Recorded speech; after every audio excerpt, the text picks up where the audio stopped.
Hey, what's up guys, welcome back to my YouTube channel. So guys, in this video I'm going to show you how to fix Instagram not working on iPhone. So guys, first of all, check your internet connection. Make sure your internet connection is connected to a stable internet. So for this, open Google here, Safari. So my internet is working here, and then after this the next solution is restart the app, close the Instagram app and reopen it. So here is Instagram and close it again. So close it again, and then after this the next solution is update the Instagram app. So for this, go to App Store here and search Instagram.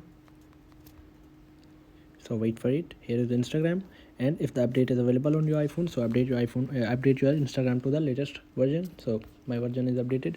So after this the next solution is clear the cache. So for this, go to settings, scroll down, tap on general, tap on iPhone storage.